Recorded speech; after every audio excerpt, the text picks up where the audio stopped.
Hello বন্ধুরা, good morning. কেমন আছো সবাই? আশা করি সবাই ভালো আছে। আর সকালবেলা আমার দেখো শাকচন্নির মতো চুলটার অবস্থা কি। ঘুম থেকে উঠেই চুলটা ছেড়ে দেখো ইন্ট্রো দিতে চলে এসেছি। ভোরবেলা ঘুম থেকে উঠে পড়েছি তাড়াতাড়ি। তো চুলটার অবস্থা দেখেছো আমার? পুরো একদম কি বলবো, পাখির বাসা, কুত্তার ল্যাজ যা বলতে পারো, যাচ্ছে তাই অবস্থা চুলের একদম।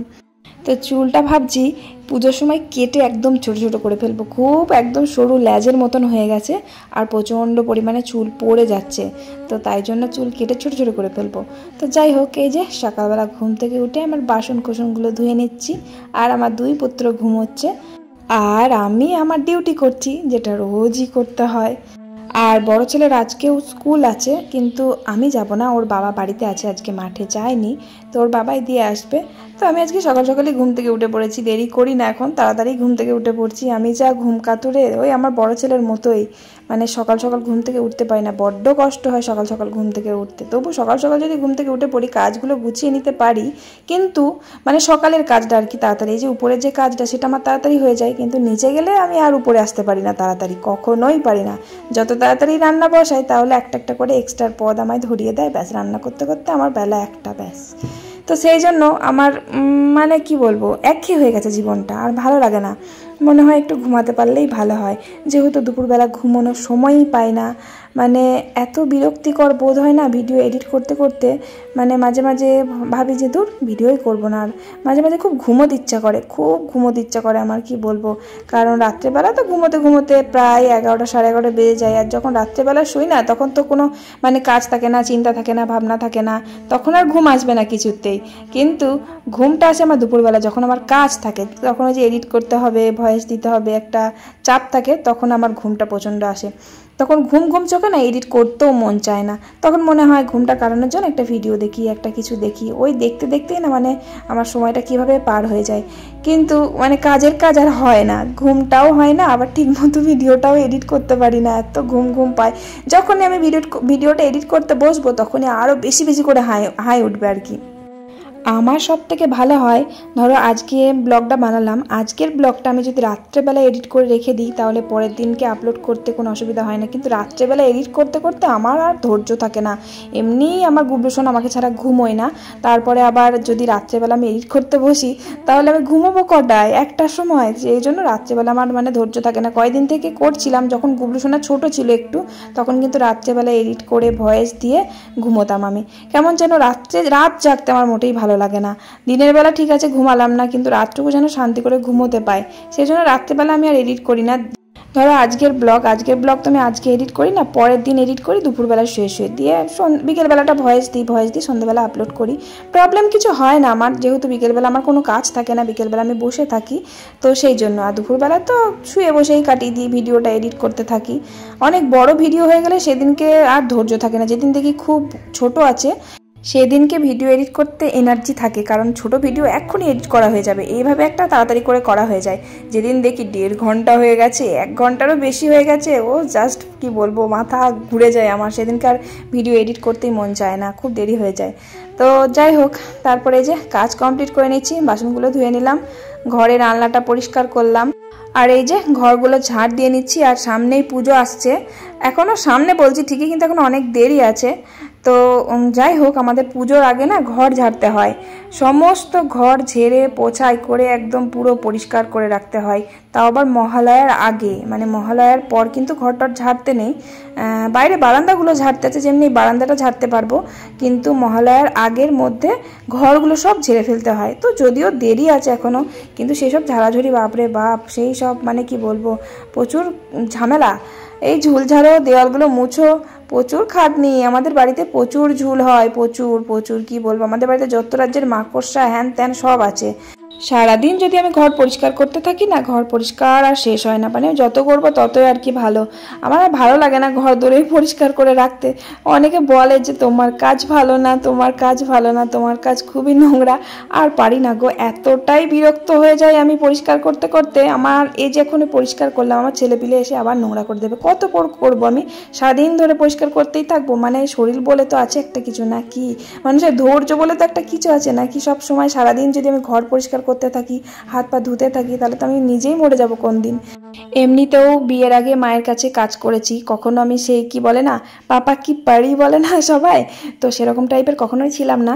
বাড়িতে সংসারে কাজ করতাম, পায়ের ওপর পা তুলে কখনো বসে থাকিনি বা ঘুমিয়ে থাকিনি বেলা অবধি, খুব কাজ করেছি। মা অসুস্থ ছিল তো সেই কারণে আমি ভোরবেলা ঘুম থেকে উঠতাম, ওই যে গোবর দিয়ে উঠোনটাকে একদম পুরো নিকিয়ে পরিষ্কার করতাম, ঝাড় দিতাম, তারপরে বাসন ধুতাম। আমি এসব কাজ টাজ করতে প্রচুর পছন্দ করতাম, ঘর দোর পরিষ্কার করে রাখতাম। মানে বলতে পারবে না যে বাপের বাড়িতে কিছু করেনি, শ্বশুর বাড়িতে এসে আর কি শাশুড়ির কাছে শিখেছি সেটা না, আমি সব কাজ করতেই পারতাম, রান্না বান্না সব মা আমাকে শিখিয়েছিল।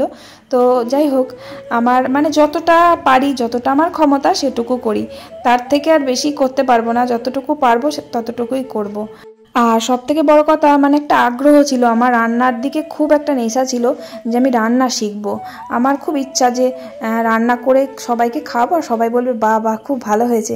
তো আমার শ্বশুরবাড়িতে কিন্তু বাহ খুব ভালো হয়েছে এটা কেউ কখনো বলে না, আমার বর ছাড়া কেউ বলে না। মাঝে মাঝে আমার বরের আবার ভালো না লাগলে তখন আবার বলে। তবে জানো তো, আমার খুব মনে আছে একটা কথা, আমি এঁচোড় কখনো কাটতে পারতাম না। তো এঁচোড় আমার মা ভীষণ ভালোবাসতো খেতে। তো আমি বাজার থেকে এঁচোড় নিয়ে এসে না আর কি খোসাগুলো ছাড়িয়ে, ওই যে এঁচোড়ের ভিতর বুকুগুলো কাটতে হয়, তারপরে বীজগুলো ফেলতে হয়, সেগুলো জানতাম না। তো গোটা গোটাই রান্না করে দিয়েছিলাম কেটে আর কি, ছোটো ছোটো করে কেটে। তো সেদ্ধই হচ্ছে না প্রেশার কুকারে সেদ্ধ করতে হয় সেটাও জানতাম না। তো মা এঁচোড় খেতে ভালোবাসে সেটাই শুধু জানতাম। তো এঁচোড়টা রান্না করেছিলাম, এতটাই জঘন্য হয়েছিল সে আর মুখে দেওয়ার মতো না। আর আমার মা বাড়িতে ছিল না, কোথাও একটা গেছিল, দিয়ে বাড়িতে আসবে বলেছিল। আমি শুধু ভেবেছিলাম মাকে এঁচোড়ের তরকারি খাওয়াবো আমার হাতে। তো মা বাড়ি এসে যা দেখে কি অবস্থা, তবুও মা ভাত দিয়ে খাচ্ছে আর বলছে বাহ তুই এত সুন্দর রান্না শিখে গেলি, আমার মেয়ে কত বড় হয়ে গেছে। শুধু জাস্ট মায়ের ওইটুকু সুনাম পেয়ে আমি এতটা খুশি হয়ে গেছিলাম সে কি বলবো। মানে এতটা খারাপ হয়েছিল, তবুও কিন্তু মা আমাকে বলেনি যে কি করেছিস হ্যান ত্যান খুব বাজে হয়েছে, কখনোই কিন্তু বলতো না। আমি যাই রান্না করতাম খারাপ হলেও মা কিন্তু খেয়ে নিত, খুব ভালো বলতো। তো তারপর আমাকে মা বলেছিল যে এইভাবে ছাড়াতে নেই, এইভাবে করতে হয়, এইভাবে রান্না করতে হয়, সিদ্ধ হয়নি, ব্যাস খেতে খুব ভালো হয়েছিল, মা আমাকে বলেছিল। তবে একটা কথা মনে রেখো, বিয়ে যতই করো মায়ের মতন কিন্তু কেউ বলবে না, সেই মাই কিন্তু আপন করে নিজের মতন করে বলবে, তাছাড়া কিন্তু কেউ বলবে না শ্বশুর বাড়িতে, এটা কিন্তু ভালো করে মনে রেখো। তো যাই হোক, তারপর কাজ তো কমপ্লিট করলাম, কাচাকুচি ছিল, জামা কাপড় কাচাকুচি করলাম, দিয়ে যে আমার গুবলুটাকে ঘুম থেকে তোলালাম, দিয়ে খাইয়ে দিচ্ছি। আজকে আর গুবলু সোনা ঘুম থেকে ওঠেও নি, দুষ্টুমিও করেনি। আর বড় ছেলেও ঘুমোচ্ছিল, আমি ডেকে দিয়ে গেলাম জামা কাপড় কাচতে যাওয়ার আগে, কিন্তু ও ওঠেনি। এসে আবার ওকে ডেকে দিলাম, অনেকটাই লেট হয়ে গেছে। তো চিন্তা নেই, আমি আজকে আর দিতে যাচ্ছি না, ওর বাবা বাইকে করে দিয়ে আসবে। তো আজকে ওই যে ওই ডিম ভাজা আর রুটি করে দিয়েছি, ওটা ওর খুব ভালো লেগেছে, তাই জন্য ও বলেছে রোজই খাবো। তো তাই জন্য ওই ডিম ভাজা দিয়ে রুটি করে দিলাম, ভাত তো খেতে একদমই পছন্দ করে না সেই জন্য। তারপর এই যে আমিও চাটা খেয়ে নিলাম, এবার নিচে যাব, জানি না আজকে কতগুলো রান্না হবে। আজকে আবার প্রচণ্ড গরম, মানে মাঝে মাঝে এত গরম পড়ছে না, গুমসানি গরম, রান্না করা খুব মুশকিল হয়ে যাচ্ছে। আর গ্যাসে রান্না করা কোনো অসুবিধা নেই, তাড়াতাড়ি রান্না হয়ে যায়, কিন্তু আমার বিরক্ত লাগে, বিশ্বাস করো। সত্যি কথা বলতে কি জানো তো, আমার ভিডিও করতে না ওখানে খুব প্রবলেম হয়, ফোন টোন রাখার খুব অসুবিধা হয়, সেই জন্য আমার রান্নাঘরের রান্নাটাই বেটার।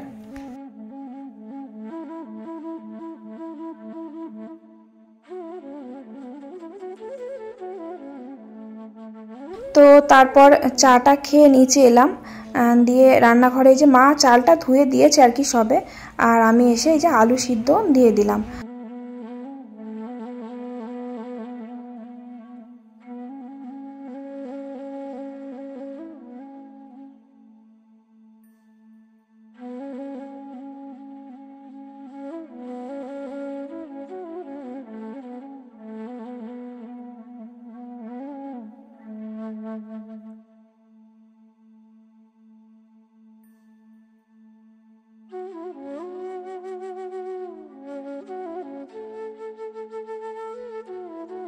আজকে ভালোই বুঝতে পারছি অনেকগুলো রান্নাবান্নাই হবে, কারণ এসে দেখলাম রান্নাঘরে এসে দেখছি মা একটু চাল কুমড়ো ছিল ওটা কেটে রেখেছে, তার মানে চাল কুমড়ো হবে।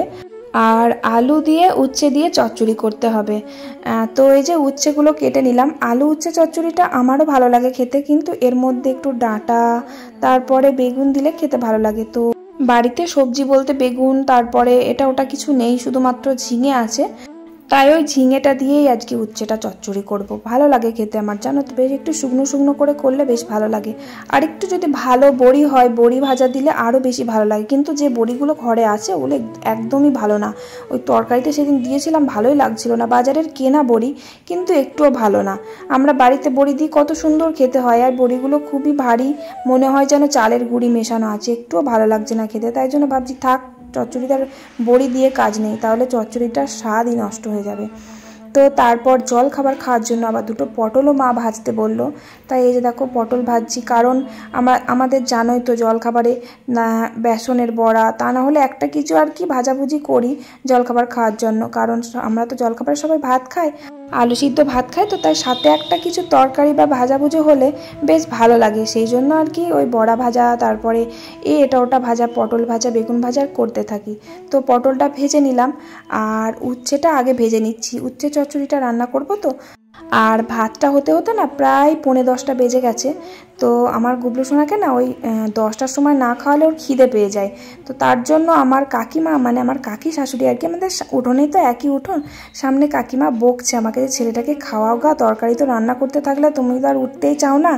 তো বললো কথাটা, আমার সত্যি খুব খারাপ লাগলো, কারণ কাকিমার কথাতে খারাপ লাগেনি, কারণ ছেলেটাকে না খাইয়ে রান্নাটা করছি সেই জন্য।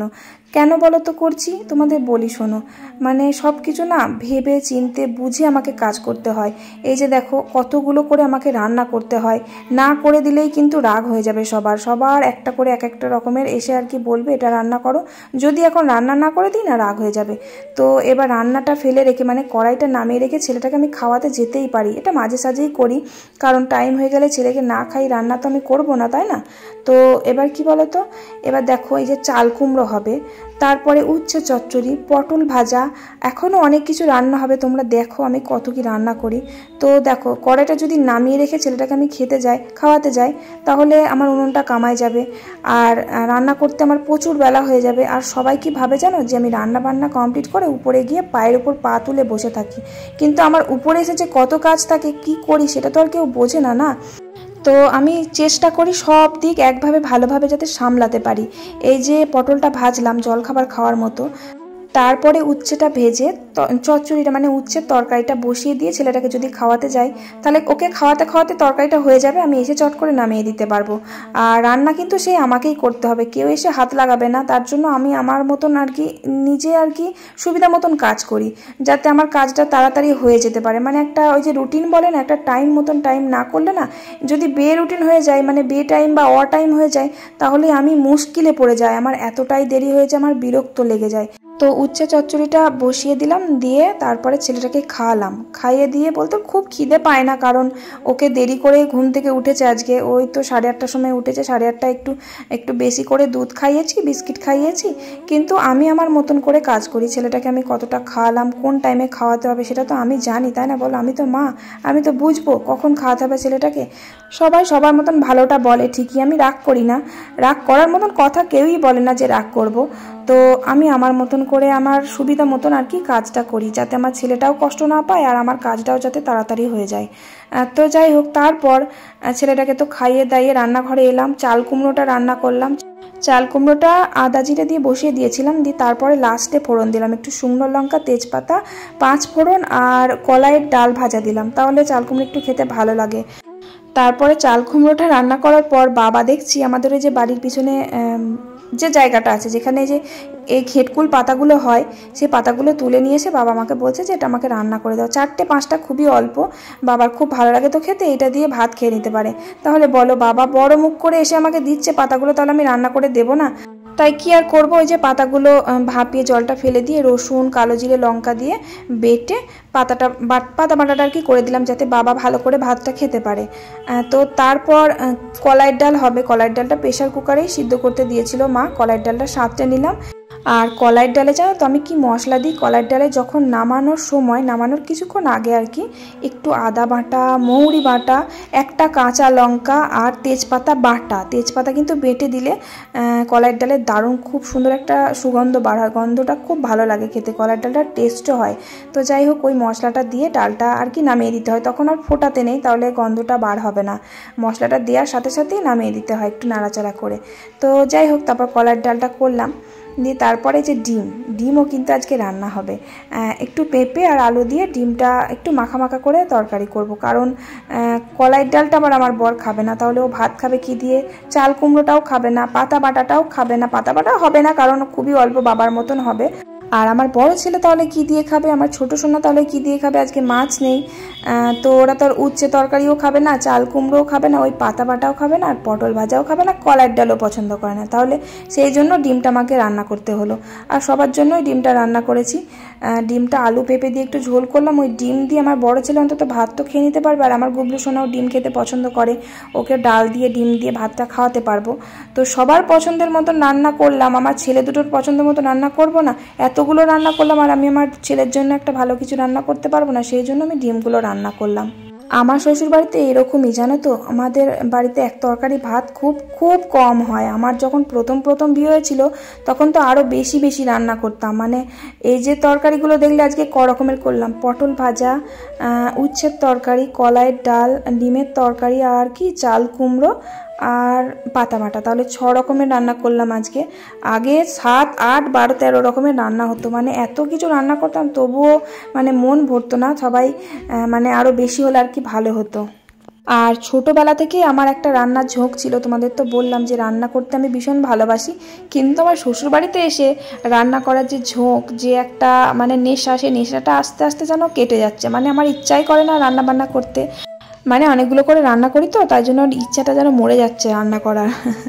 তো যাই হোক, রান্না কমপ্লিট তো করলাম, অনেকগুলোই রান্না করলাম আজকে।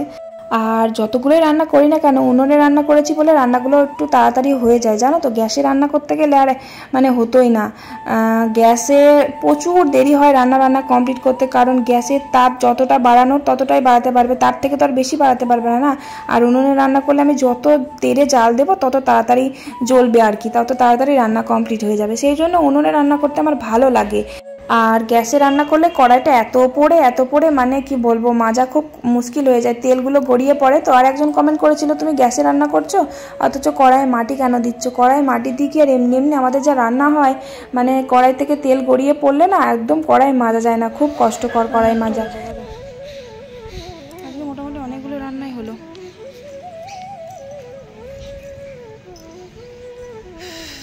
ভালোই মেঘ করেছে, এক চাপ বৃষ্টি হবে, এদিকটা মেঘ বেশি।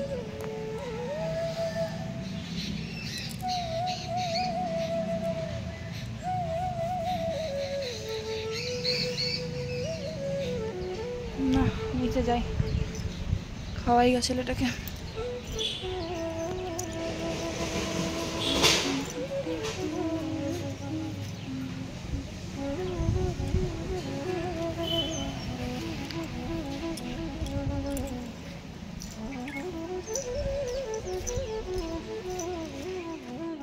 যাই হোক, আজকে আর বৃষ্টিটা হয়নি, তো সকালবেলা জামা কাপড়গুলো সব কেচেছি, সব শুকিয়ে গেছে, ওগুলো তুলে নিয়ে আসলাম, চান টান তো করে নিয়েছি, তারপর গুবলু সোনাকে খাইয়েছি, ঘুম পাড়িয়েছি, তারপরে যে খেতে বসলাম। দেখো কতগুলো তরকারি, কোনটা ছেড়ে কোনটা খাই। আর পাতা বাটা, এই যে ঘেটকুল পাতা অনেকটা হয়েছে, বাবা বলছে এতটা আমি খাবো, তাই অনেকটা হয়ে গেছে, তোমরা একটু করে খাও গা। তো আমি একটু নিয়ে এলাম, যেহেতু আমি খুব ভালোবাসি খেতে, আর আমার বর খায়নি, আমি খেলাম। তো লেবু দিলাম একটু, খুব ভালো লাগে আমার খেতে। তো সেই দিনকে যে আগের দিন বেটেছিলাম সেটা প্রচণ্ড ঝাল দিয়ে ফেলেছিলাম, এত ঝাল হয়েছিল, বাবা আবার বলছে ঝালই হয়নি। বিশ্বাস করো, আমি কিন্তু খুব ঝাল খাই, তো আমার এতটাই ঝাল লেগেছে সে বলে বোঝাতে পারবো না। আমার মানে গলা বুক জ্বলে যাচ্ছিলো, এত ঝাল লাগছিলো, জল খেয়েও ঝাল কমছিল না, কিন্তু বাবা বলে কি একটুও ঝাল হয়নি, আর একটু ঝাল হলে ভালো হতো। মানে অতটা ঝাল খাওয়া বাবার কিন্তু একদমই ভালো না। ভাত খেতে খেতে তো ডিমের তরকারিটা লাগলোই না, কারণ সব রকমের চচ্চড়ি দিয়ে ভাত খেতে খেতেই তো ভাত শেষ হয়ে গেল। ডিমটা লাস্টে শুধু খেলাম, তরকারিটা থেকেই গেছে। তরকারিটা রাত্রেবেলা ভাত দিয়ে খাবো আর কি। ওই প্রথমে তো পাতা বাটা, ওটা দিয়ে তো আমার অর্ধেক ভাত খাওয়াই হয়ে যায়। তারপরে উচ্ছের তরকারি, তারপরে আর কি ওই চাল কুমড়োটাও ভীষণ খেতে ভালো হয়েছিল। তাহলে ওই কটা ভাত খেলাম, তারপরে আবার কত তরকারি লাগে বলো তো। তো আমি কিন্তু খুব কম ভাত খাই না, ভালোই ভাত খাই। যখন খুব খিদে পাই তখন বেশি বেশি খাই। আর আমি কিন্তু অতটাও রোগা না, তোমরা সবসময় বলো আমি রোগা, আমি কিন্তু ভালোই মোটা।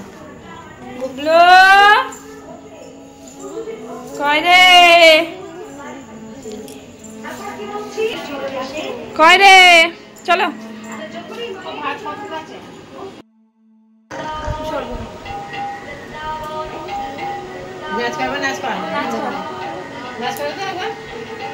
গান হচ্ছে তো নাচ কর, এগুলো তো নাচ কর। হ্যাঁ ক্যামেরা দেখলে লজ্জা করে।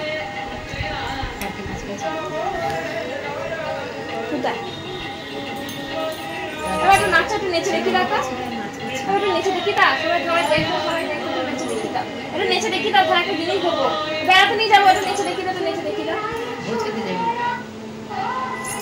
জামা কিনতে হবে, তবে ভোজ খেতে যাবা, পিছনে একটা কিনবো, তখন কিনে নেবে। কি খাচ্ছ তুমি? তুমি কি খাচ্ছ? হ্যাঁ না, ওটা কেক বলো। হ্যাঁ বলো, আমি কেক খাচ্ছি। ইয়েস। আর তারপরেই দেখো পুচকি পাড়া একটা হাঁড়ি করে ভাত বসাচ্ছি। আমার শাশুড়ি মা ভাত খাবে না, শ্বশুর মশাই খাবে না, আর জেঠুও খাবে না। ওই তাল এনেছে, তালে রুটি খেতে খুব পছন্দ করে। তো সেই তালে রুটি আমার শাশুড়ি মা নিচে গ্যাসে আর কি করে দিয়েছে সন্ধ্যেবেলা। আর মা বললো তোমরা ছোটো হাঁড়ি করে একটু অল্প করে তোমাদের মতন ভাত বসিয়ে দাও। তাই এই যে গ্যাসে চাল ডাল নিয়ে চলে এলাম, আলু সিদ্ধ ভাত আর কি বসিয়ে দেবো। আমার বর, আমি আর আমার বড় ছেলে আর খাবো, ছোটো ছেলে।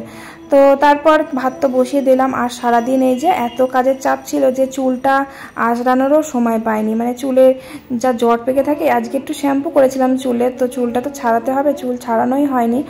এই ফোন ভিডিও করতে করতেই আর কি বলতো, মানে টাইম থাকলেও না গাফিলতি করে আর কি করা হয় না।